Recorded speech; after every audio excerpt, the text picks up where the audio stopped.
Abu Shahab.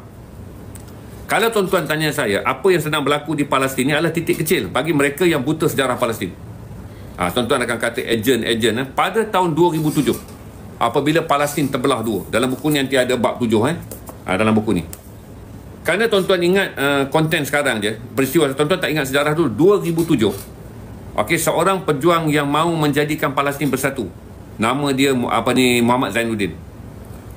Bila saja pilihan raya telah memecah, keputusan pilihan raya, Gaza, Hamas menang, tapi negara-negara dunia menyokong Fatah, maka berlakulah perbalahan Hamas dan Fatah.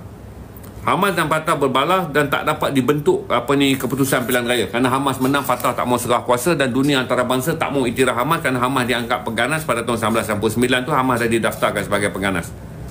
Kemudian Raja Arab Saudi panggil, tahun tu buat bai'ah 2007, menyatukan orang-orang Palestin ni. Kalau kamu berselisih dengan politik, perang diharamkan bagi kamu.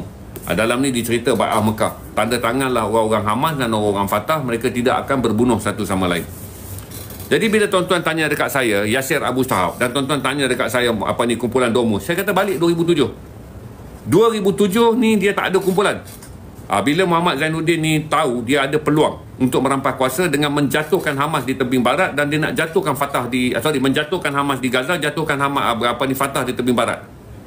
Dia mendapat sokongan masyarakat luar, dia lancarkan satu perang saudara ataupun satu rampasan kuasa, kudeta yang gagal. Gaza ni ada kudeta, tebing barat ada kudeta. Dia latih komando dia masuk dan dia cuba rampas kuasa, jatuhkan Fatah di tebing barat, jatuhkan Hamas di Gaza. Dia nak bentuk kerajaan dia sendiri. Perang pun berlaku dah, tapi dia tewas. Berarti kalau tuan-tuan lihat sekarang,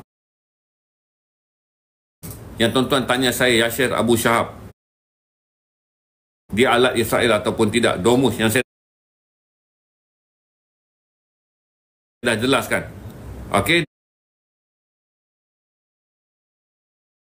Domus dan juga Yasir Abu Shahab bukanlah alat Israel. Kalau tuan-tuan dengar pandangan daripada dalam Palestin, sama juga orang Palestin mengatakan mereka alat Israel kerana mereka ada sentimen. Tak semua benda yang datang daripada tanah Palestin adalah berita yang benar. Kerana dalam tanah Palestin juga ada perpecahan di kalangan orang Palestin.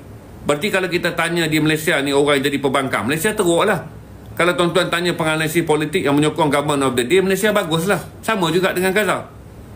Jadi ada orang paksa dekat saya. Dia kata Abang Zainal duduk dekat studio je, kami kontak orang Palestin, mereka kata Domus ni adalah alat Israel. Mereka kata dekat saya Yasir Abu Shahab ni adalah alat Israel. Tak semestinya. Sebab orang-orang yang menjadi pengulas pro Hamas, dia akan menuduh perkara demikian. Yang benarnya saya kata balik sejarah 2007.